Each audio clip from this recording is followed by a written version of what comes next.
Switching frictions are a central concept in modern economics and business strategy.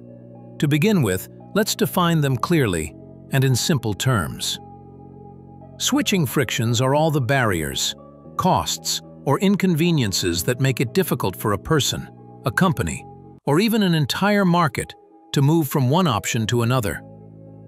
These barriers can be monetary, such as cancellation fees, but they can also be psychological, emotional, or practical, such as the time required to learn a new system, the effort to transfer data, or the risk of losing accumulated benefits.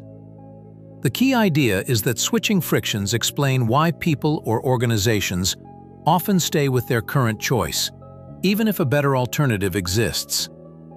In a world without frictions, markets would be perfectly competitive. Consumers would instantly move to cheaper or better products, and workers would change jobs freely whenever opportunities appeared. But in the real world, these frictions slow down change and create stickiness. The origins of this idea go back to the mid-20th century, when economists began analyzing transaction costs. Ronald Coase, for example, highlighted that markets are not frictionless, and that the costs of making exchanges shape economic organization. Later, in the 1970s and 1980s, economists like Richard Klemperer developed formal models of switching costs. They showed that these frictions create lock-in, reduce competition, and allow firms to charge higher prices without losing customers, because consumers are reluctant to switch. Let's use some examples to see how switching frictions operate in daily life. Take mobile phone services. Suppose you are with Company A, but Company B offers a cheaper and faster plan. You might hesitate to move because of several frictions. Maybe you would need to pay an early cancellation fee. Maybe you are afraid of losing your phone number. Or maybe you simply dislike the hassle of setting up a new account.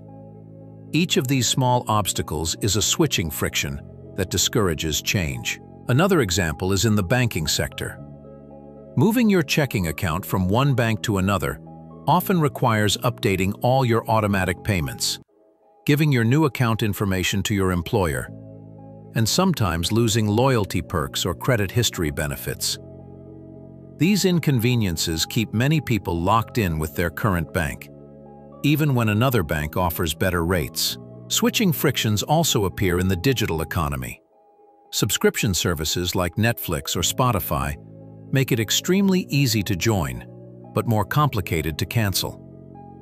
Some streaming platforms even hide the cancellation button or require multiple steps to exit, deliberately increasing friction at the switching stage. Similarly, video game consoles such as PlayStation and Xbox create digital libraries that cannot be transferred. If you have spent years buying games on one platform, moving to another would mean losing your entire collection. That library is a powerful friction.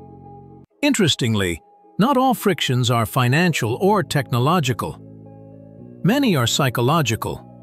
People often feel comfortable with what they already know and fear the uncertainty of change.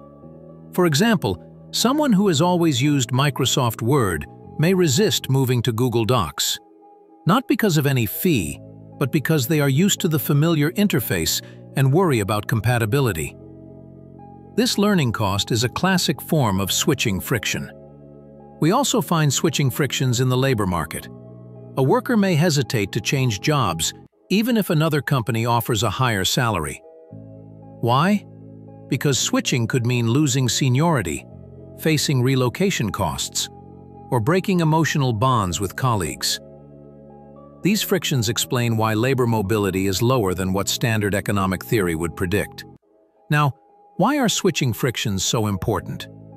Because they shape competition. Firms know that if switching is hard, customers will remain loyal, even without the best price or quality. That gives companies market power.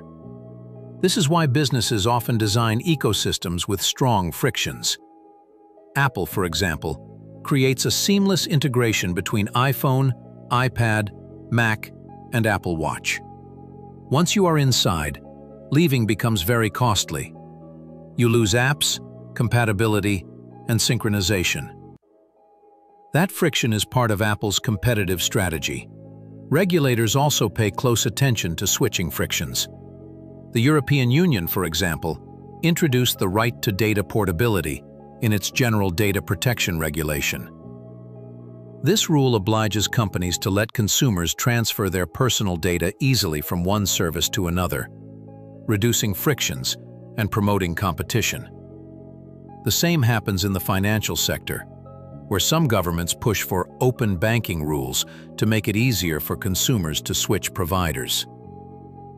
There is also a paradox.